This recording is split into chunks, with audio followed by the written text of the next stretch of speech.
since we couldn't have kids, we had to have a surrogate, and it was from a family friend. Wow.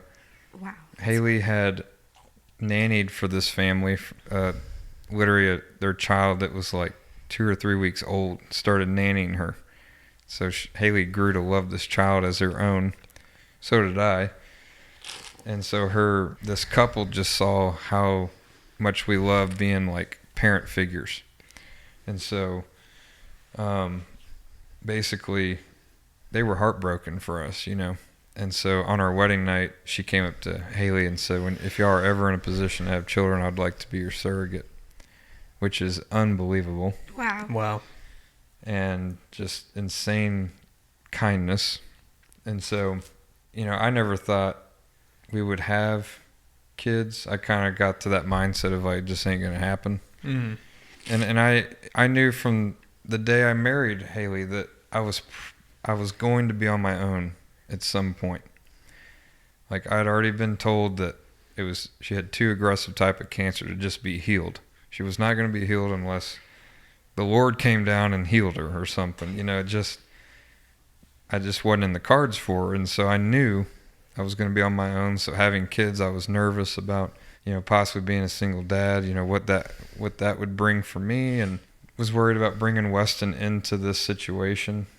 But we kept fighting the cancer, and we got to a point where the growth had really slowed, and doctor had said that at this size of tumors and the slowness that it was growing, that she's seen people live 20, 30 years with this. So that's a nice long time. She felt that Hayley was in a really good place, so we prayed about it and decided, all right, let's Hayley deserved to be a mom. I wanted that for her, So we started doing the research and did the IVF stuff, and finally got a viable egg, which I like to tell this story because it speaks to Hayley's heart again. She always wanted a girl, always wanted a boy. She was adamant about having a girl.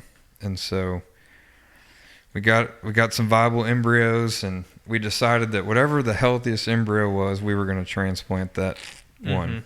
And that was just the way we were going to do it. And so we get to the doctor's office, and he goes, all right, we got like 10 to 12 viable embryos, and we've tested all of them. I've got them ranked healthiest to least healthiest. And we're like, all right, what's number one? He goes, all right, girl. And I was like, I was like, dang, like, not that I'm fine having a girl. I just really wanted a boy. I wanted like my partner in crime. And yeah. Hayley goes, what about number two? And doctor goes, another girl. And I was like, God, strike two, So he says number three is a boy. And he said, but basically, he's like, to be honest, these top 4 embryos are so closely related, like they're honestly all could be number one.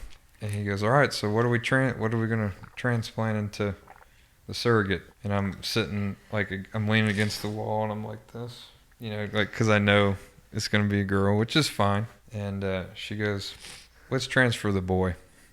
And I look up, and I'm like, what?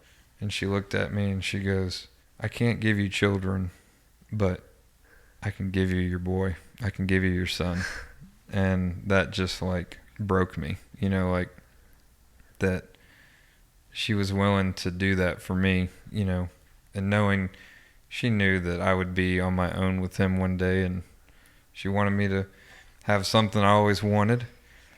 And I'm within months of us having the boy, she was like, I could never want a girl. I want another boy. Like, she just became obsessed with having boys. Like, she wanted another boy so bad, she loved how boys loved their moms, and she just was so grateful she ended up picking boy. She didn't expect that to happen. And so why did I think that they put in multiple eggs or fertilized eggs, right? Because, like, isn't that how people end up? Back they did. Oh, that's what they used to do, but now it's only one at a time. Well, now you can transplant 2, 3 if you want, or do twins or whatever.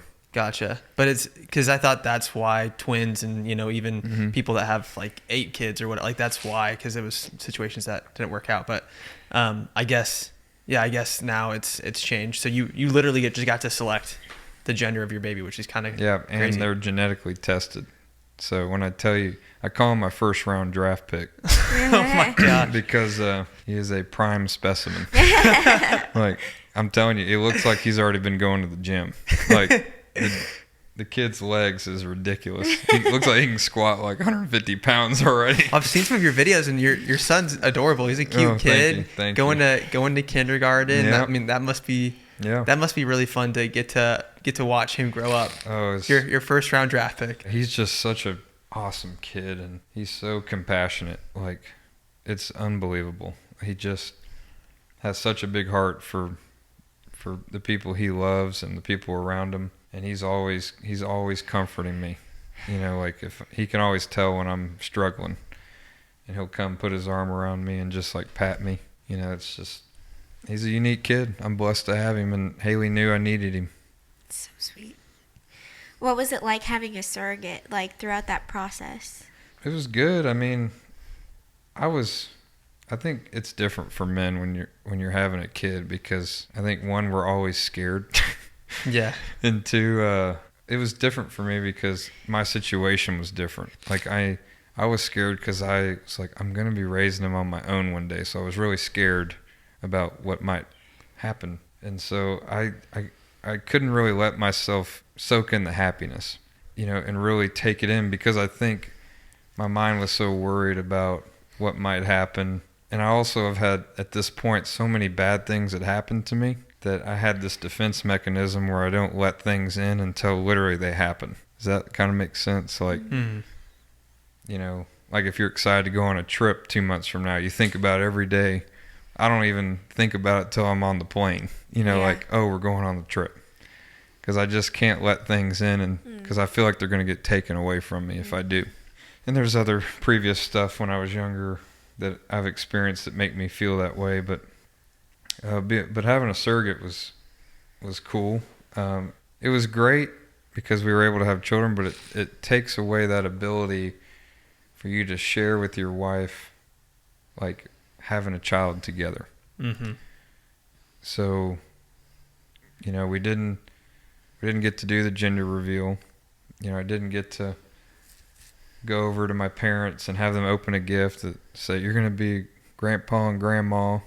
Yeah. You know, I didn't get to come home from work and she's standing there with a pregnancy test, be like, we're pregnant. You know, that was taken from us. You know, rolling over in the night, you know, cuddling her, putting my arm on her belly, feeling the baby kick. You know, I didn't get to do any of that. You know, it was just one day the baby was there, you know, and which is part of the surrogacy, and it's such a great thing what the surrogacy process gives to people who can't have children, and it's such a blessing. I'm so thankful that we had that ability, but some of those things that I didn't get to experience makes me sad, but it's just, everything has a price, right? Everything has a cost, so it's just part of what happened to me and Hayley, and that was what we had to go through.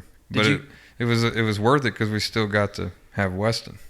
And were you in the room when Weston was born? I was. So the surrogate was basically laying like I am, and Hayley was right there with the doctor, helped deliver the Weston, and I was standing back here with my camera, scared shitless. Wow.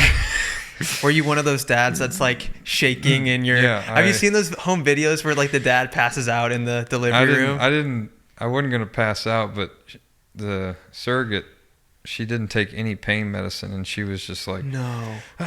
Like pushing really hard, and, you know, was getting loud, and I'm like, what's happening? Like, you know, like, I'm scared. Were you was any part of you like, man, what did this lady sign up for? Like, it just made me respect her so much to go through that for somebody else is really impressive. And I mean, she's human. She's a mom. Like, you don't think she had a little bit of an attachment to that child? She just carried that child for 9 months, and then she just leaves empty-handed. Yeah. Think about that. I think that was harder for her than she expected. Gosh. I don't think she expected it to be that difficult.